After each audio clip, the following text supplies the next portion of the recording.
नमस्कार, capital TV देख रहे हैं आप। मैं हूं आपके साथ पूजा। ब्रेकिंग नाउ में बड़ी खबर आपको बता रहे हैं।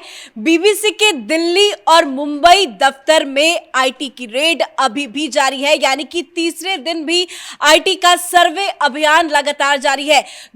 पूरी रात बीबीसी के अधिकारियों ने लैपटॉप, मोबाइल फोन, कंप्यूटर्स को खंगाले, कर्मचारियों से पूछताछ की। कुछ कर्मचारी बीबीसी के दफ्तर में ही रात गुजारते हुए नजर आए, तो वहीं बाकी कर्मचारियों को अगले नोटिस तक वर्क फ्रॉम होम का आदेश दिया गया है।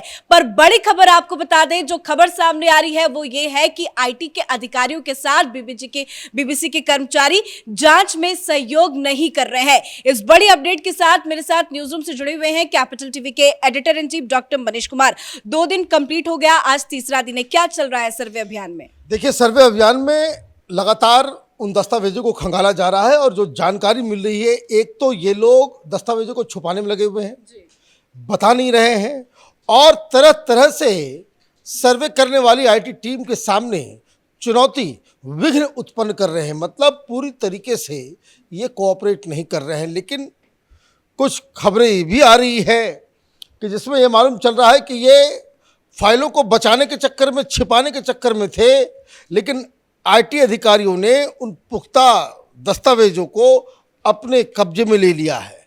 हालत खराब है बीबीसी की, और वो इसलिए कि जो शुरू से इन लोगों ने प्रपंच रचा। जैसे मैं आपको एक छोटा सा एग्जाम्पल दूं कि ये लोग कहते हैं कि भाई हम तो जांच के लिए तैयार हैं, लेकिन क्या किया इन लोगों ने? इन लोगों ने अपने सारे स्टाफ को कह दिया वर्क फ्रॉम होम करो। भाई क्यों कहा आपने? किसने मना किया आपको? जिस फ्लोर पे फिनांस की फाइलें रखी हुई हैं वो सेक्शन तो अलग है, अलग फ्लोर पे है। नीचे के फ्लोर में जहां एडिटोरियल स्टाफ बैठते हैं, जहां से सब लोग काम करते हैं, आपने क्यों नहीं उनको ऑफिस बुलाया? आप जानबूझ के बाहर कर दे रहे हो, क्योंकि जितने ज्यादा लोग आएंगे उतना पूछताछ का दायरा बढ़ जाएगा, सारे कंप्यूटर के पासवर्ड मिल जाएंगे। तो ये इस तरह की चीजें ये लोग कर रहे हैं। अब 3 दिन का परमिशन मांगा गया था और 3 दिन ये चल रहा है। अब इसमें बाहर जो ये लोग एक अलग प्रोपेगेंडा पूरे देश भर में चल रहा है कि ओ माय गॉड, बड़ा डेमोक्रेसी के ऊपर ये हो गया, फ्रीडम को जो है ख़त्म किया जा रहा है, प्रेस के खिलाफ जो है इमरजेंसी लगा दी गई है, तरह तरह की चीज़ें। और उसमें यह हवा देने का काम जो है वो ये बीबीसी वाले खुद कर रहे हैं, फेक न्यूज़ फैला रहे हैं। लेकिन इसके पीछे की वजह क्या हो सकती है? क्योंकि जब सर्वे अभियान की शुरुआत हुई तो बीबीसी की तरफ से खुद बयान आया कि हम जांच में पूरी तरह से सहयोग कर रहे हैं, आगे भी करेंगे, लेकिन अंदर से खबरें आ रही है कि स्टाफ जो है जांच में सहयोग नहीं कर रहा है। क्या वजह हो सकती है? देखिए, सहयोग नहीं करने का मतलब ये है कि ये चोरी कर रहे थे। और मैं आपको बता दूं कि इनको जो नोटिस देने का जो सिलसिला है, ये 2012 में पहली बार यूपीए सरकार के दौरान ये टैक्स इवेजन का वो नोटिस गया हुआ था। ये तब से नजरअंदाज कर रहे थे। इनको लग रहा था कि हम तो बीबीसी हैं, हमने तो इस मुल्क के ऊपर 200 साल तक हमने हुकूमत की है, हमारा कौन क्या बिगाड़ लेगा। ये इस तरह की चीजें इन माइंडसेट के साथ, अब जो एक्चुअल चीज, जो बड़ी जानकारी मैं आपके साथ शेयर करना चाह रहा हूं वो ये कि जो दस्तावेज जो ये छिपाने का काम कर रहे थे, जो ये नहीं दिखाना चाहते, जो आईटी के अधिकारियों के पास आ गया है, वो दरअसल ये है कि ये जो वर्ल्ड सर्विस का जो पैसा जो हिंदुस्तान में बीबीसी कमाती है, वो जो मुनाफा है, उस मुनाफा को आप किस तरीके से खर्च कर रहे हो, अगर लंदन भेज रहे हो, किस हिसाब से भेज रहे हो। बात बहुत ही सिंपल है।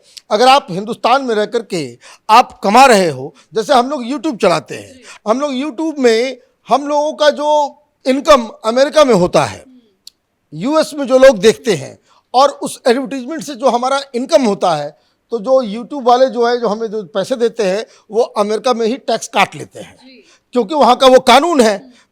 यहाँ पे क्या है, आपको हिंदुस्तान का भी कानून, अगर आप हिंदुस्तान में कमा रहे हो, आप हिंदुस्तान में एक ट्रस्ट के रूप में आपने खुद को रजिस्टर करा रखा है, तो आपको तो एफसीआरए का भी पालन करना पड़ेगा। और अगर आप मुनाफा कर रहे हो तो मुनाफा के ऊपर तो आपको टैक्स देना होगा ना। आपका अगर इनकम हो रहा है, या फिर आप बंदर बांट कर दोगे, तो इसलिए वहां पे बकायदा ये ढूंढा जा रहा है कि आप जो पैसे यहां से विदेश भेज रहे हो, वो विदेश आप किस हिसाब से भेज रहे हो, उसमें कोई नियम का उल्लंघन तो नहीं है। और नियमों के उल्लंघन को लेकर के अभी कांग्रेस पार्टी साथ में घूम रही है। 2012 में आपने क्यों नोटिस दिया था? पहले नोटिस, और उसके बाद ये लगातार जो है वो नोटिस के ऊपर जो है कोई कार्रवाई कर नहीं रहे थे, तो अब इनके ऊपर कार्रवाई हो रही है। ये लोग अंदर फाइलों को छिपाने में जुटे हुए थे, लेकिन इनकम टैक्स के अधिकारियों ने जो लगातार जो वहां एक एक कंप्यूटर को खंगाला जा रहा है, उसमें विस्फोटक जानकारियां मिली है।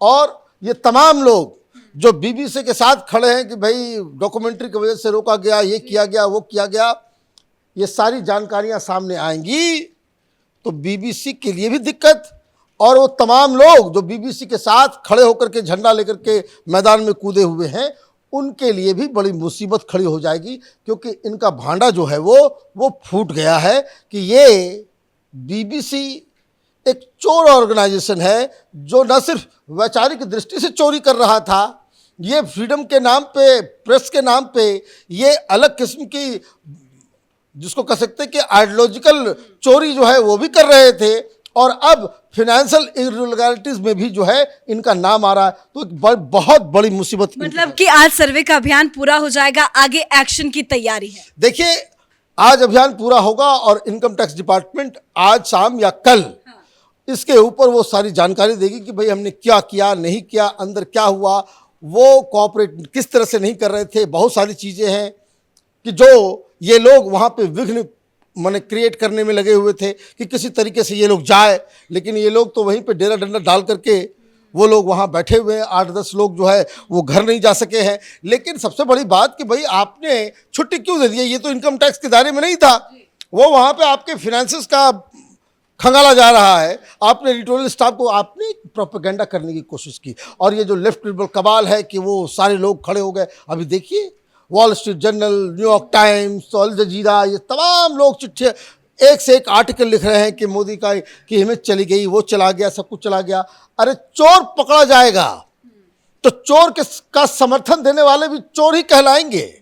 और ये कोई चोरी कोई आज की नहीं है, 2012 से लेकर के अब तक के फाइलों को खंगाला जा रहा है, और इसमें ये लोग पकड़े गए हैं। ये जानकारी अंदर से आ रही है। अब इसमें एक दो बातें और मैं जोड़ दूं कि जो इसके ऊपर जो विपक्ष जो है वो चिल पो मचा रहा है, कांग्रेस पार्टी को तो बोलने का अधिकार नहीं है। कांग्रेस पार्टी तो पहले ही इमरजेंसी के दौरान इंदिरा गांधी ने इसके ऊपर बैन लगा दिया था। ये तो बैन भी नहीं है, ये तो आप छोड़ दीजिए। ममता बनर्जी चिल्ला रही है, वो बताएंगी कि भाई क्यों सुभाष चंद्र बोस ने बीबीसी को कहा था बेहुदा और बकवास कॉरपोरेशन।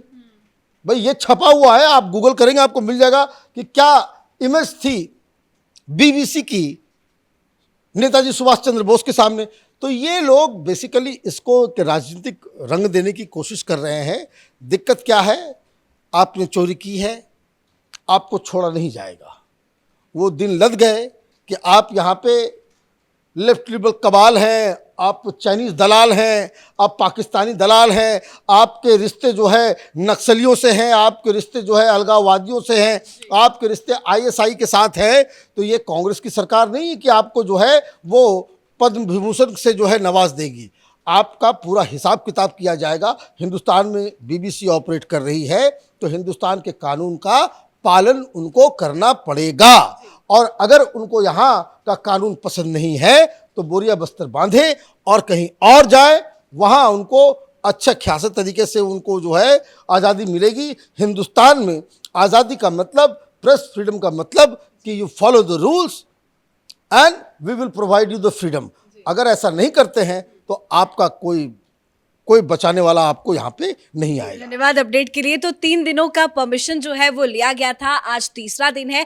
तीसरे दिन भी बीबीसी के मुंबई और दिल्ली के दफ्तरों में आईटी का सर्वे अभियान लगातार जारी है।